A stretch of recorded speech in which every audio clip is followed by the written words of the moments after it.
Hello, Facebook world. It feels like it has been so long since we have been together, and I'm so glad to be back and to be talking about our topic today, college, career, FAFSA, Oklahoma Promise, all the things. And we've got an amazing guest, Nicole. But before we get going, before we get started, and while you're still coming on, and I see 14 of you already, 16 of you, 18 of you, beautiful. If this is the first time you've logged in to one of our Facebook Live events, you know what to do. No, you don't. You've never been here before. Give me the thumbs up emoji. Let me see that you are here and ready to talk about some of these items today. Throw those thumbs up there for me. And if you have been here before, all right, you do know what to do. Give me those heart emojis. 23 of you now. Good. Keep throwing those heart emojis up. Let me see you. Let me see you. Thank you so much for joining us. Like I said, we have an amazing co-host today. You've seen her here before. It's Nicole Ellison. And guys, I keep having her back because she's so stinking smart. Nicole, thank you for being here and willing to talk again about what the plan is for these kiddos. Do you have Christmas plans, Miss Nicole? Oh, so much. Christmas is in full effect, from baking cookies and small get-togethers, wrapping presents, holiday movies, all of it. Super excited. Awesome. Awesome. That's great. Do you have a favorite recipe that you cook? The cookies? Well, I have a homemade macaroni, but then I have a favorite recipe I eat, which would be Grandma's pumpkin pie. Yum. Hey, Nicole, Amanda just said that Nicole rocks. And so you need to know you've got fans as well. All right. So today's topic is huge. It's a lot to digest. It confuses people sometimes. So we're going to break it down as best as possible, right? There are things that EPIC suggests, and there are things that the State Department of Education requires for students in high school. And I mean, shoot, I've got an 8th grader, and we've already been talking about some of these things. When do discussions like this typically start or need to start? Yeah, that's such a great question. And I have 3 sons of my own. And so ranging from 5 years old to 15 years old. So the conversation really can never start too soon. Just from even financial discussions with a 5-year-old, what things cost, how money is earned. When they get to that middle school age, especially even 6th, 7th grade, it's just not too soon. One really cool and fun thing you could do over this holiday break is play the game life. It talks about college, it talks about career choices, it talks about different professions and just some of those twists and turns that can happen in life.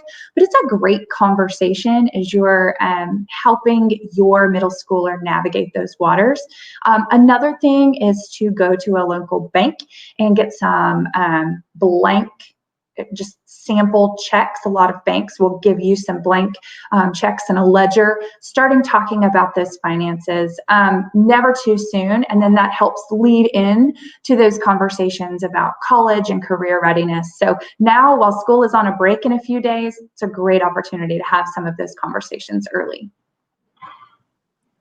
Oh my word. And what you just said about the bank ledger, I didn't think about possible blank checks, but the bank ledger is something that I had done with my kiddos when, I was like, you guys don't know the value of $1. How are you going to get by in life? And so we started doing that. And not just their own expenditures, but just like overall expenditures. It got to where as soon as we were done at Walmart, I want the receipt. No, I want the receipt. And so I'm like, guys, you can both log this. It's okay. It's pretty cool to see them kind of thrive around financial decision making and to be aware of what it costs to feed the household in a day, or stuff like that. So I'm really glad you said that. And the game of life is so perfect. What a fun way to introduce some of these concepts. Now we've got we've got quite a few things to get to. Let's talk about some of the things that the State Department of Education requires out of kiddos that are in high school. What are some of those things? Yeah, so State Department of Education requires that to graduate high school, you have to have 23 hours, right? So there's a link that we're throwing up on the screen. It's important for families to really look at this with your student. And I would say before their 9th grade, they really need to be preparing for this in middle school, understanding that you cannot graduate high school with satisfying these requirements. Now, from year to year, the State Department does occasionally change certain requirements or add or remove. So we have to be cautious that we're looking at the correct year in which the student will graduate, but generally they're the same. So they're going to require 4 years of English, a certain set of math, science and history courses. And so that's the core of it, certain number of electives. But there's 2 paths that the State Department has. There's a college path and a core path. Now, a student can choose either path. EPIC students are automatically put in the college work ready path, but a student can opt out of that. Still requires 23 hours, but just slightly different based on the math requirements, foreign language requirements. And so it's just important for families to understand the different paths and make sure that their student is on the correct one. And then your GSM at EPIC helps ensure that your schedule is aligned to the correct grad path. But it's worth mentioning here that there is more than just those core classes. The State Department of Education, for example, has rolled out, starting with last year's freshmen. So this year it's 10th graders and also our freshmen. So really it's for any student graduating in 2023 or beyond. They're now required to complete what is called an ICAP, an Individual Career Academic Plan. And we'll talk more about that in a minute, but that's a new requirement. So it might seem strange to a family of, why is my student having to do that? Well, at EPIC, we know the impact it makes on a student preparing for their future. Students can actually start that at okcollegestart.org with a free account before they're required to. We can have middle schoolers creating an account, but it is required by the State Department of Education as a part of those graduation requirements. So as you're navigating those waters of, is this required, is this not, I would really encourage you to lean in, go to that State Department of Education website and really understand what is required by the state. Yes, so much. Yes, I know with my 8th grader, and I've got a 5th grader as well, and I know you've got a young one. We are taught, she wants to be a cardiothoracic surgeon. I'm loving the fact that she even knows what that means, but we're having conversations right now of, okay, the higher the math class you can take before you exit high school, the better. Lots of sciences in there, you know, and so boosting up on that math and science is huge for her. And with kids, I mean, I changed what I wanted to do even in college. I mean, I was the queen of change and not making up my mind. But if you've got a kiddo who knows what they want to do and it's kind of been set, you can start gearing them towards that. And I mean, I know we've had some realistic conversations here of, you know, I want to be a doctor, but you know, you're not taking school seriously enough. And so getting on that path, I mean, shoot, 4 years of school plus medical school plus residency. I mean, if you hate school in 8th grade, it's going to probably be a struggle on some of these things. So just talking realistically about some of those things is huge. So you said ICAP, right? Is that's part of the OK College Start program? It is. So that's the platform we use here at EPIC. So as I said, a few years ago, the State Department of Education rolled out ICAP, Individual Career Academic Plan. All students in the state that will graduate in 2023 and beyond are required to complete what I would really consider an online portfolio, a digital portfolio. This is something that is student-driven and teacher supported here at EPIC. We chose the platform OK College Start. But if you're thinking, I'm not sure my student is college bound, why are they required? Don't let the URL or the title of that website deter you or frustrate you. That's just the name of the website. When your student logs in and creates their account, they will take a career interest assessment each year, 9th through 12th grade. They will complete activities that will help prepare them for their next step after high school through these career and college readiness activities, from taking a career assessment and narrowing down what they enjoy, what they love. Maybe your student has no idea, or maybe they do. But this website, this plan, this process, ICAP, will help drive them in that right direction. So maybe they know they're interested in the medical field, but they don't know whether they should just go and be, a certified nurse assistant, or if they want to be a surgeon. This website will show them what it's like in the day of the life of that career, what type of education is or isn't required, what is that median pay range, and then you've already had those conversations maybe about cost of living, using the financial side, looking at those ledgers, helping them understand. And then of course, I know the cost of some of that post-high school education should be factored in, but this is a great place to start. So what I want to say is 9th and 10th graders this school year, this is a requirement. They will do it all 4 years of high school. So as your teacher is reaching out and saying, hey, I need you to work on this with me, meet me on this day, we're going to go through a few of these activities together, please be receptive of that. This is a requirement for them to graduate high school. But for those 11th or 12th graders, or even those earlier students who want to participate, you certainly can. This is a free account. You have access to it. List your graduation year and list that you're with EPIC, and you'll have the same access that our 9th and 10th graders have to these activities. I love it. I was just about to ask, can a 12th grader decide to get in and kind of take those interest surveys? That's great. Yes, absolutely. So we actually, no, go for it. Tell us. We encourage that at the start of the ILP. We also have a link that on our Next Step website. I will work to get that available to you guys in just a moment. But it actually has videos walking students step by step on how to access these activities once they've logged into the platform and how to complete them. So if your student wanted to do some of this during the break, especially those 9th and 10th graders that have to do this during the school year, I'll throw that link in there so it gives you some extra resources. Beautiful. And so we just threw up the link for OK Promise. Can you talk to me about that? My daughter is in 8th grade. Do I need to do OK Promise? That's a great question. So OK Promise is a program here in Oklahoma. It offers students who qualify an opportunity to earn a scholarship for college tuition for an in-state college. There are some requirements that go along with this, but it's such an incredible thing that we want to be sure that our families are aware.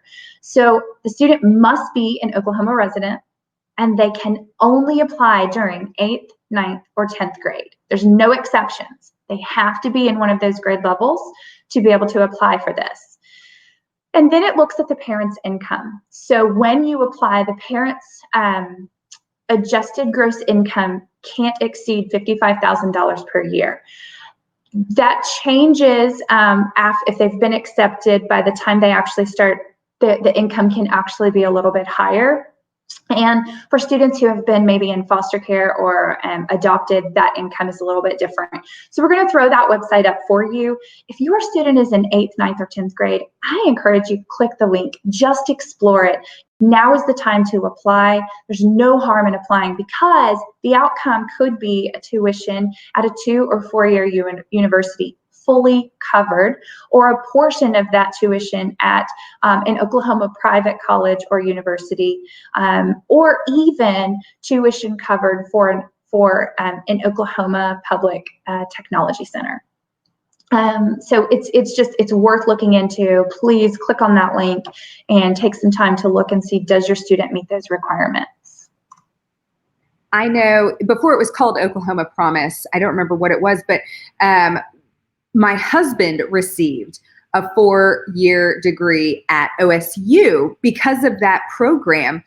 We didn't know anything about it. Shoot, I was we made less than that mark for darn sure. And it would have been incredibly nice to know that there were more than just Pell Grants out there to get awarded, or getting a kiddo into debt before they ever, set foot in the real world. This is money that's available to Oklahoma kids, and circumstances change. You may not fit the criteria right this second, but who knows what 2 years or 3 years will look like, 2 or 3 years away. So I love that we're talking about this and getting it in. I had way too much debt whenever I graduated college. So thank you so much. What about, Nicole, you're just a bevy of information. I appreciate you. Talk to me about career tech, because we've got kids in career tech right now. When do they start thinking about career tech and advancing that side of life? Yeah, absolutely. This has been an interesting year, of course, but career techs they're still going. The nature in which they're meeting for classes or rotating varies.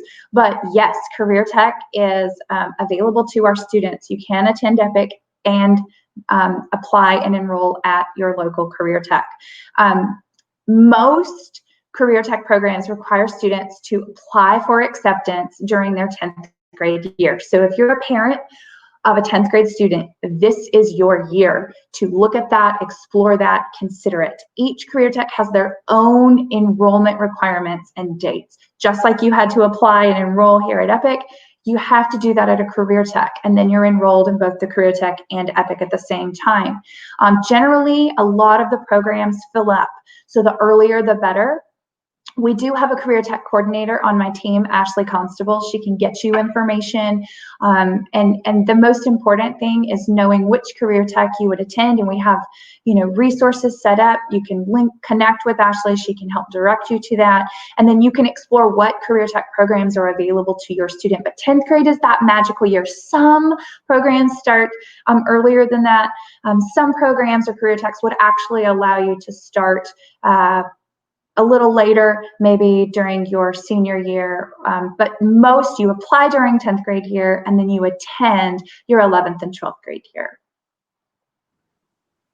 And that's so awesome too. I know a couple of kiddos now, same family, but they knew they were going to college. However, they did career tech in high school because they wanted their kiddo to have a trade, so that when they went off to college, they could have a job working in a field they liked, rather than maybe waiting tables or taking a job at Best Buy or anything like that. So it really is smart. And not only will that kid have a skill for life, but they, if they do continue on to college, they've got that college degree. What an amazing opportunity.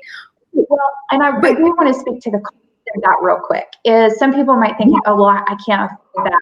If your student attends their local career tech that's in district for them, and they're accepted to that full-time high school program, there's no cost.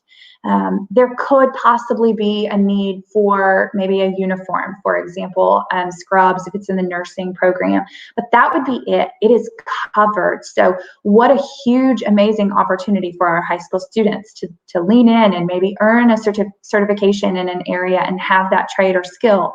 Now, if those programs fill up, one other point is a lot of the career techs actually have short-term programs or evening programs.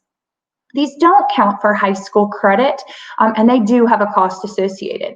But at EPIC, if you enrolled by that certain date, you do get that learning fund, and the learning fund can help pay towards those programs. So it's just important to learn what's available to your student, and we have resources available to help you if you don't know where to begin. Awesome. And before I go any further, I see you, Sue. Just so you know, I saw your comments, and I want to make sure we show it to everybody. But she says, my granddaughter will graduate in May. Already getting lots of scholarships and offers. She has loved EPIC. And Sue, thank you for that testimonial. I love it. I love hearing things like that. If you've got a testimonial, put it in the comments. Let us know. So before we move all the way on, kids do have the option for concurrent enrollment or college classes in high school too. When do you start talking about that, and what's involved in getting a kiddo into college classes? Yes, that's such a great question. And I know if you've been to one of these before, you've maybe heard me speak to it, but I want to just say it again. Concurrent enrollment is when a student is taking college classes while they're enrolled here at Epic as a high school student. Those college classes count towards their high school graduation requirements. There's equivalency of the courses. It's just at that college rigor.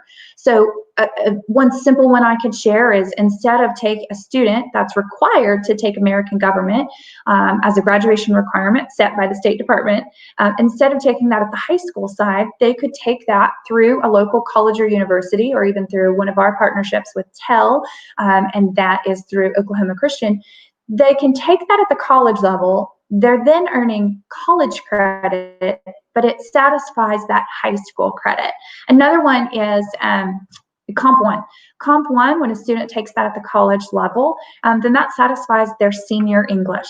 That full year senior English is satisfied by Comp 1. So there is a big win here, because it's just counting for both sides, but then it's saving them money in the long run. That's such a huge advantage to concurrent enrollment. There are tuition waivers available for seniors. Some colleges and universities pay for certain portions of tuition for juniors. And then through our TEL partnership, those are very, very low cost and can be applied through the Learning Fund at $75 a course. No book, all online, just incredible. So if you're unsure if your student could qualify, or maybe they're unsure if they're college bound, try it. Talk to our department. I have a concurrent enrollment specialist on my team, Shannon Starr. She would love to work with you. She's incredible. A big piece of this is just making sure the student meets the minimum requirements. If your student has a 3.0 or GPA or higher, that's generally going to give you a good idea that they likely qualify.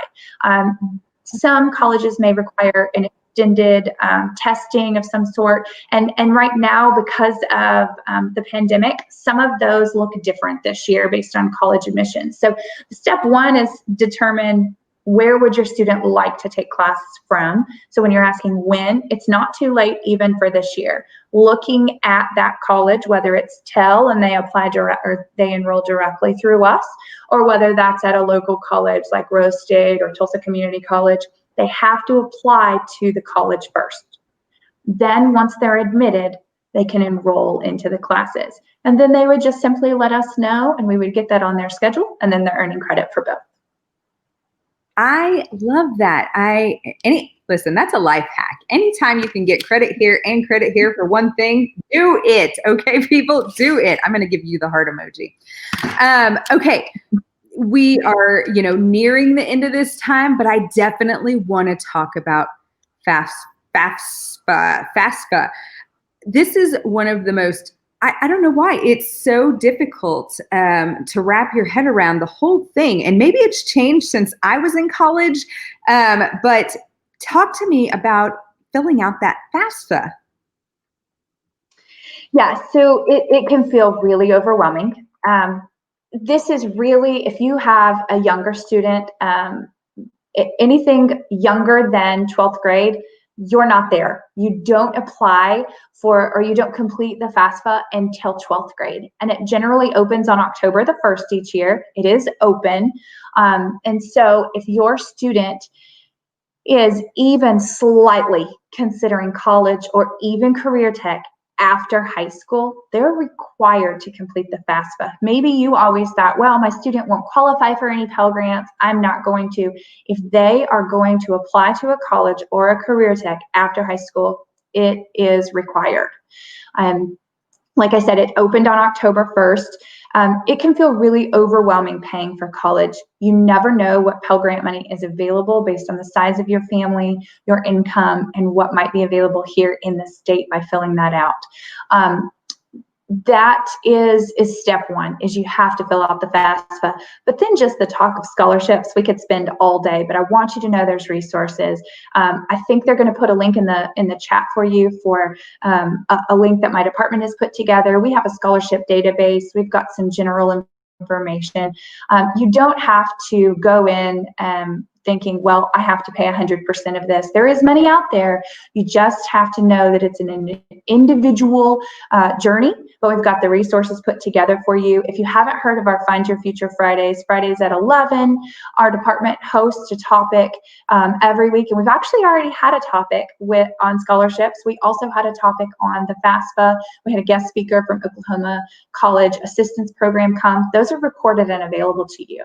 So there's no short of resources. It just takes a little bit of time to dig in. But if you have a senior and you have not applied for the FAFSA, do it now. Make that a resolution. Get that completed. I love that. And I was just going to ask you about Find Your Future Fridays. Where do people find that? So every month you should be getting in your email inbox a newsletter from the College and Career Readiness Department. It's a newsletter that encompasses everything college and career readiness, from internships to career tech enrollment, concurrent enrollment, scholarships. If you're a senior, you should be opening this newsletter every month. It comes around the first of the month. And if you've missed it, we keep the links on our Next Step website. Again, I'm going to see if they can throw this link up. I know I'm hitting you with a lot of links, but on our home page there, it has a link to all of the newsletters. But if you scroll down just a little bit more, it says Find Your Future Friday, and you can click the link to see upcoming sessions and past recordings. And specifically, if you wanted to look at FAFSA, that recording was October the 2nd, and scholarships was October the 16th. But it doesn't mean it's too late. That recording is available to you. You can go and research it. Or if you want to come see us live, we'll pick those back up on January the 8th, and we run those through the rest of the year, from credit recovery to NCAA requirements, finding an internship. We've even got military guest hosts coming to talk about the Army. And we have OK Promise discussion on March the 5th. So it's all there, everything college and career readiness. If you look at our website, you can find the schedule for our Find Your Future Friday sessions. I love it. Nicole, I don't even know, like, we hit the jackpot with you. You are so much information. I know that the parents of these high school kids appreciate you so much. As a matter of fact, if you appreciate her, throw those heart emojis in. I do have one more question before we go, and I hope you know what it is, because I really don't. ECA. Amanda wants to know, when will students receive their ECA information? You act like you know what we're talking about. Yeah, I do.